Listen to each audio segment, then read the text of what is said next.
Today I'd like to express my thoughts on how I believe an INFJ can attain a serious, lasting relationship. And today I am not speaking of friendships. Instead, I am speaking of romantic relationships. I thought long and hard before putting my thoughts out there, because it's a sensitive topic, and obviously I'm going to be speaking about it from my perspective as a female INFJ, as I don't speak for all INFJs, and this makes me a bit vulnerable in my sharing. But my intuition seems to guide me to share, because I believe my words to be helpful to others in some way. That's my hope anyway, as I make these videos. This is an important topic, but a mature one, and I plan to approach it in a mature-like fashion. As always, I welcome comments and greatly appreciate them, but I expect any comments to be maturely thoughtful in return. I've made no secret of the fact that I have an older INFJ perspective here, that I have lived a lot of life, garnered a lot of life experiences, and have had interactions with countless people throughout my years of living. All of these things are essential, especially for the developing INFJ. As I've said before, I'm building as I go in my thoughts here in this place. I made a previous video about why INFJs are late to the party, and again, that video might be a good one to listen to first before listening to what I have to say here. We are late to truly mature, the INFJ type, but I believe when we finally arrive to the party, we are going to have a lot to say. I think I do anyway. And you may want to listen to my video called Unrealistic Imaginings, as I unveiled some things about myself in that writing, which I will further expound upon here. And the video on INFJ sorrow has implications here as well. They're all interconnected. Everything I say is interconnected. So, romantic relationships. I believe early in life we know how we want to love someone. It's funny for me because I can look back at my elementary school crushes and see the intensity even then. How can I see it? I kept diaries. I wrote everything down. And even in the writings of such a young girl, I can clearly see the intensity in my descriptions. The yearning for just that one to pour out all my young affections upon. I moved into high school. A young relationship with an ENTP male my age. Again, the fascination, all the writings. However, by this point, I wasn't a young child anymore. I was 16 and caught somewhere in between woman and child. I was a future thinker, always looking ahead. Even then, I wasn't willing to seriously engage with someone in a relationship unless I thought there was a future. Didn't everyone think this way? I thought in my innocence. I mean, I could see the behaviors around me, the casual dating, the casual sex, the tossing aside of boyfriends and girlfriends here and there. But I knew inside my heart that wasn't for me. I was looking at males for something more, something down the road. But this particular male wasn't at the time. He found me charming in my outlook, and he respected me for it. But I moved too fast emotionally, expressed too many of my thoughts about our future and what I hoped it looked like. On one hand, I knew he found it endearing, but on the other, it scared him. He wasn't ready for commitment like this. He liked to play the field, and I was but several on the team. So inevitably, he broke my heart and moved on to someone else. The relationship wasn't that long in duration, but it made me start to consider my intensity. At the time, because of my inexperience, I thought that maybe I just hadn't found the right one, that there was another out there who could handle it, handle me. College came. First semester, first time away from home, experience overload. All the activities, all the academics, all the people. So many fascinating people from all walks of life. It was overwhelming to a young INFJ, but I embraced it. I joined the college choir, singing beautiful music with people who were as passionate about music as I. At the end of the semester, a letter was read aloud to us from a fellow choir member who was studying abroad. He was not there that first semester. I did not know him, had never even seen a picture of him. But the letter completely captivated me.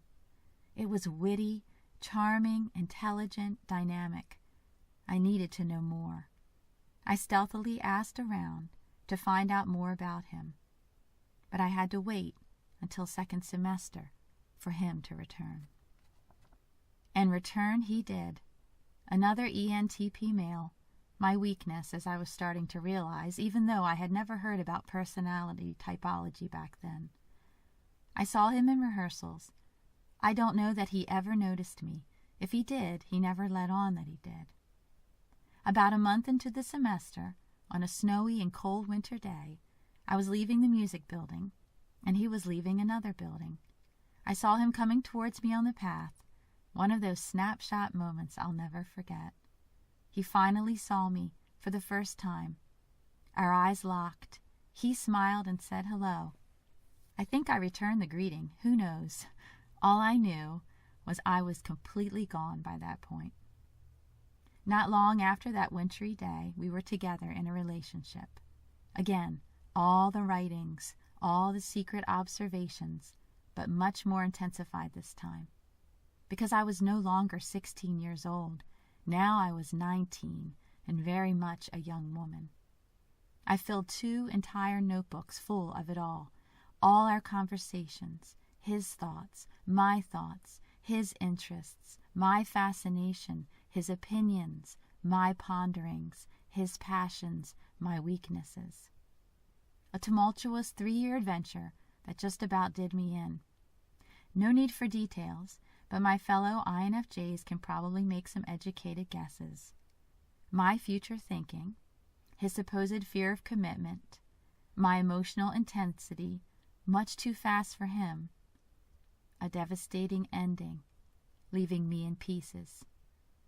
And he turned around a few weeks later and made a lifelong commitment to someone else. From that moment on, I started to believe it was me. I was too much. I was something no one could handle. I was damaged somehow. It was all my fault. And yet I loved him still. Nothing could change that fact. This was a devastating experience for a younger INFJ. Obsession or love? Which was it? I couldn't answer. How could my love be obsession? Is how I wanted to truly love someone wrong? Ah, the battle for a young INFJ. There is one conversation in particular I recorded in full, but I would have always remembered it anyway. He asked me if I ever thought about what it would be like if we were married. I'm sure I did a cartwheel of joy inside, but in my carefully guarded way, I turned the question back on to him. Had he ever thought about it? Yes, he said. Wasn't that natural? Which, of course, lowered my defenses to admit to him that, yes, I had thought about marrying him. It was a trap. He said it was a problem that I was like everyone else in the world, thinking and planning so far ahead for marriage. Then he proceeded to say he wasn't sure he would ever get married, much less to an innocent girl. It left me reeling. I was very quiet about it at the time, trying to understand why he was telling me these things and believing that he probably had a good reason for those thoughts.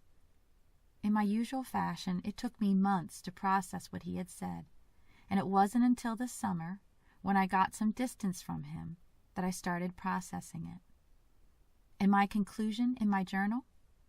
I disagreed completely with him. After writing the specifics, I summed it up in this way. Here it is, written in all my 19-year-old intensity.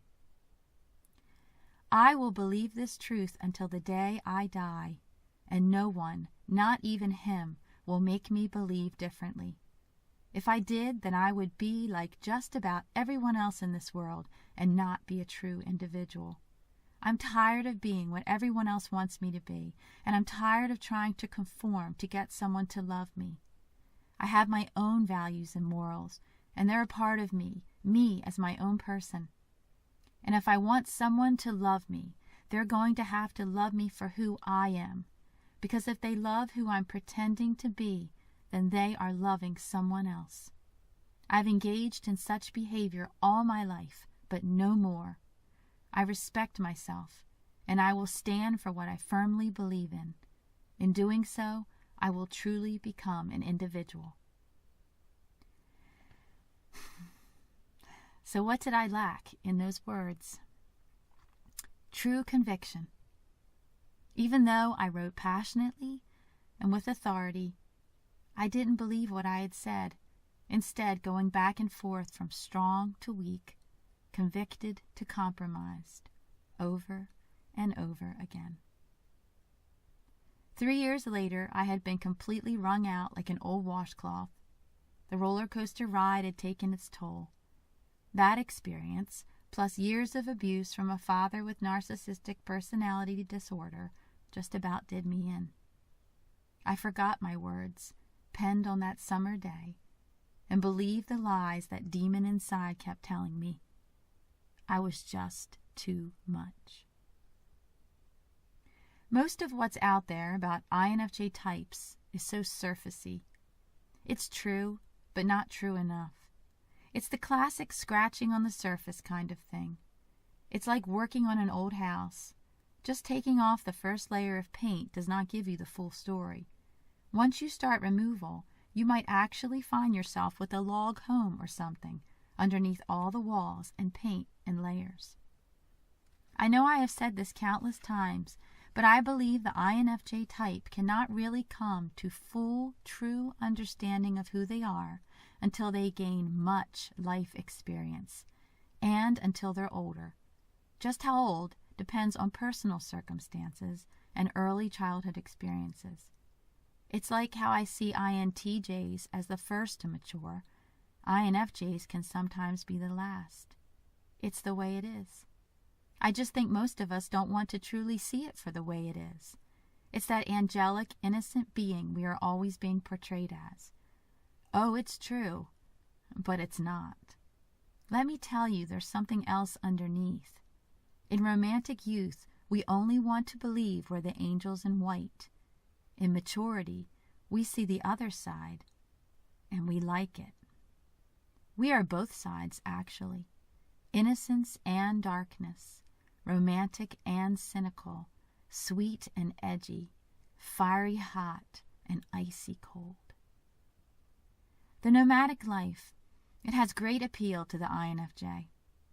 I opened myself up to you in vulnerability with that video, Unrealistic Imaginings. I believe it is truly a temptation for the INFJ personality type to live such a lifestyle. We are completely fascinated with people. It's how we are wired, and it's what gives us the ability later on to make such accurate assessments about behavioral patterns in people and society. I know it's a gift, such a thing. As I've said before, such astute observations can be used for the greater good. But to develop this gift, it's necessary for us to sample people across a very broad spectrum, maybe even perhaps in a way that a vampire samples people. There is a detachment there, to be completely honest, a detachment in how we wish to coldly dissect another, strip them down to see how they work, their inner functions, thoughts, and emotions, to toss them aside, only to move on to another. There is an obsession in our fascination with people.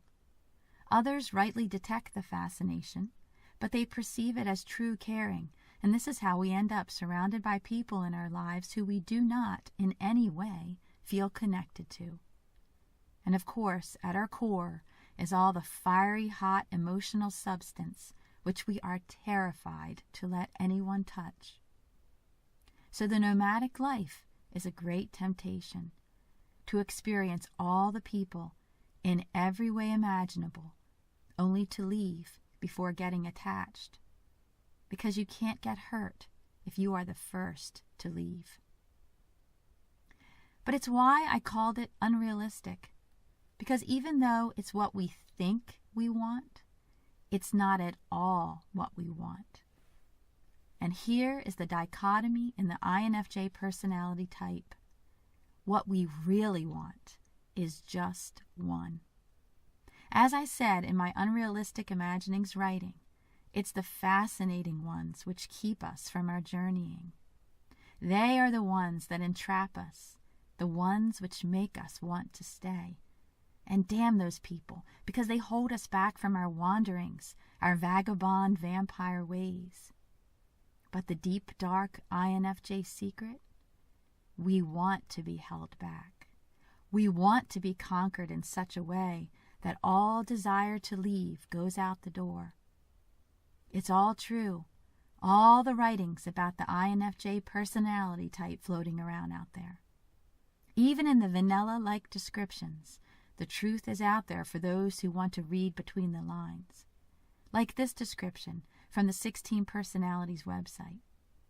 INFJs aren't afraid to show their love, and they feel it unconditionally, creating a depth to the relationship that can hardly be described in conventional terms. Relationships with INFJs are not for the uncommitted or the shallow. People with the INFJ personality type are passionate partners and see intimacy as a way to express their love and to make their partners happy. INFJs cherish not just the act of being in a relationship, but what it means to become one with another person in mind, body, and soul. This description is gussied up, of course, all in this beautiful romantic sort of way. But a true, mature INFJ knows what this really looks like in real life, or what we truly desire in real life, in a real relationship. Not for the uncommitted or shallow. Why is that? Because we will test that partner to the limits of what we think they can handle. Passionate? I think people have no idea of the passion, the imagination, the creativity we want to show in a relationship, especially the creativity. It might be shocking to some to know just how much we play out scenarios, create scenes, and make plans for that loved one. Remember, it's all about the experience for us. All the thoughts, all the dreams, all the storylines poured out onto that one. Intimacy? No idea of how close we want to get to someone. Becoming one, mind, body, and soul? I don't think the majority of people have even the slightest idea of what this really means. And they couldn't handle it either. Why do you think the statistics say that INFJs are the most likely to be the least satisfied in their romantic relationships? Because we can't find that one person to be able to withstand the fire. Our fire. Chances are, if we find someone fascinating in our youth, they are young like us too and can't handle it. I think that was the case with my college boyfriend.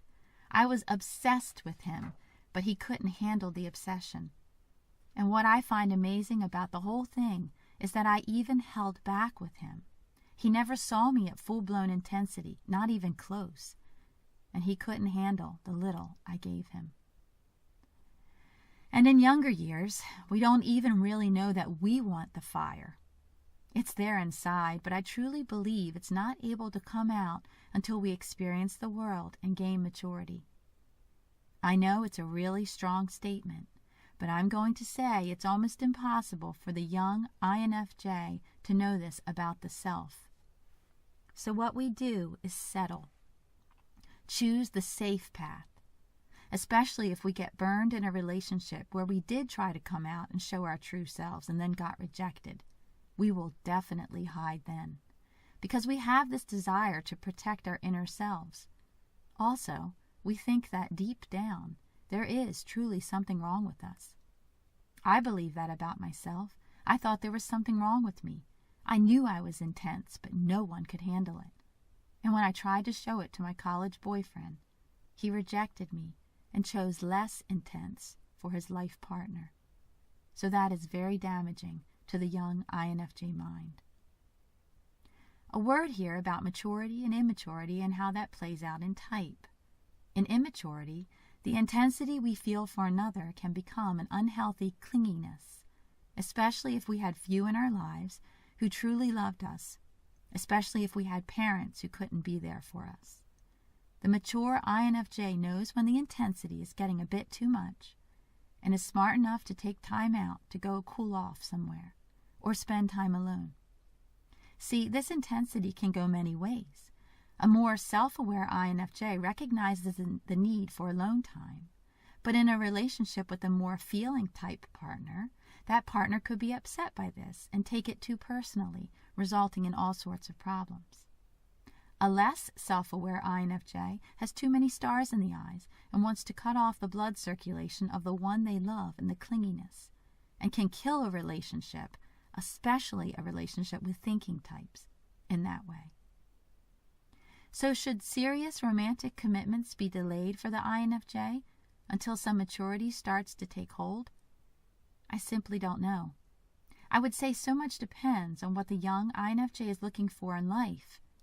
But can a young INFJ truly know? Is it all part of the developmental process to play the roles, to travel the stage, to try on the costumes? I don't mean to such a point that you do damage to oneself or to others, but just enough to gain some serious life experiences. One thing I am sure of, anyone who gets romantically involved with a young INFJ and truly desires to make it work is going to have to possess incredible amounts of patience and endurance, with probably a healthy dose of their own developed self-awareness. I'm just not sure. We are fiery creatures in youth, capable of some fierce stings when wounded. Are we mature enough to start being at this level of honesty with ourselves? When I started realizing it about myself, I was unsure at first, like something was telling me to be revolted by what I had discovered. But I've come to see it's not revolting at all. It's actually beautiful. It's who I am in full, with the understanding to finally accept it as truth. But it's what makes life so very lonely for us. We have such passion to make a difference for society, in our world. It's really what drives us, what drives our people obsessions and study in younger years.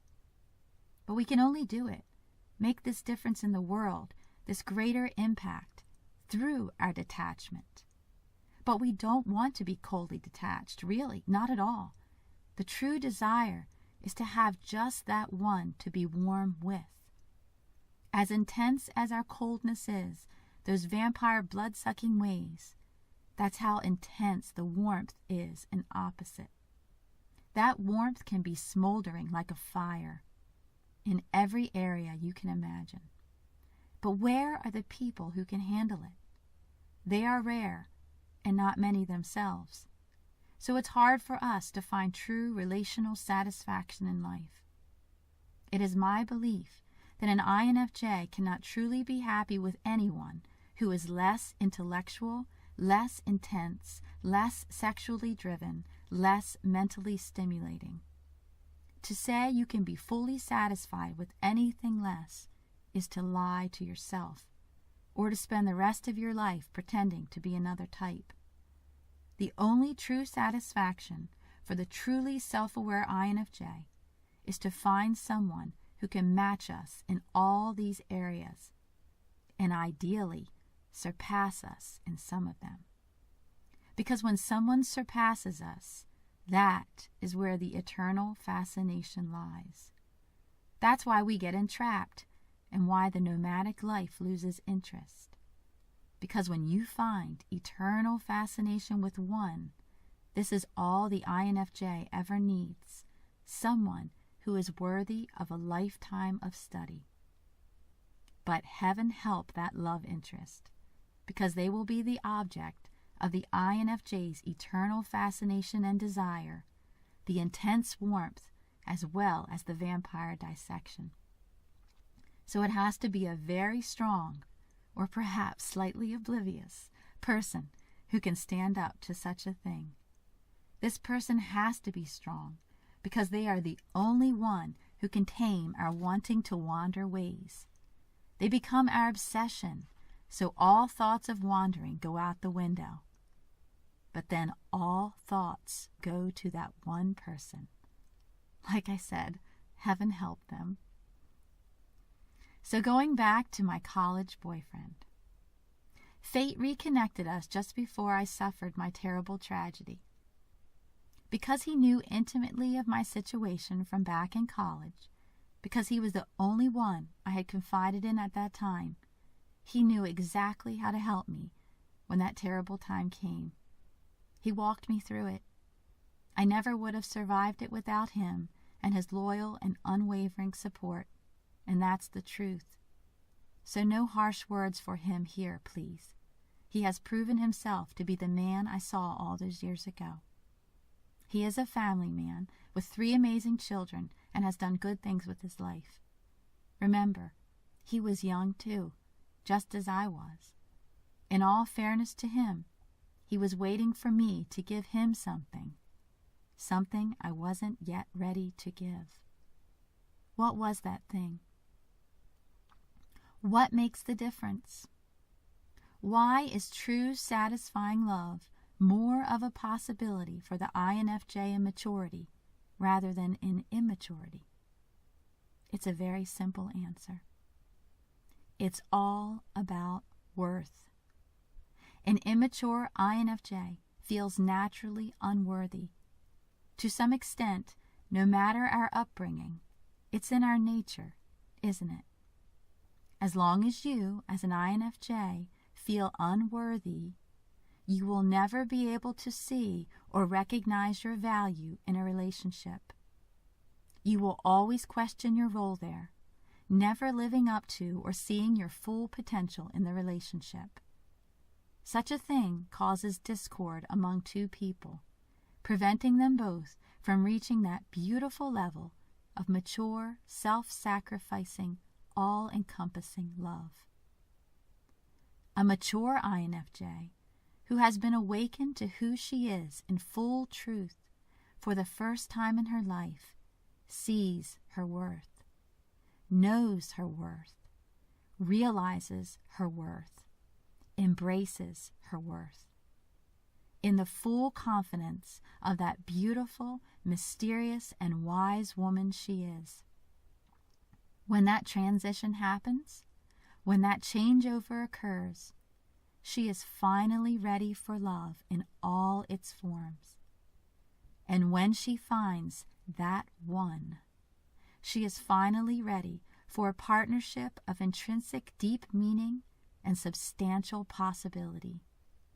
The relationship she has always dreamed of, but now, finally, with the wisdom to make it last.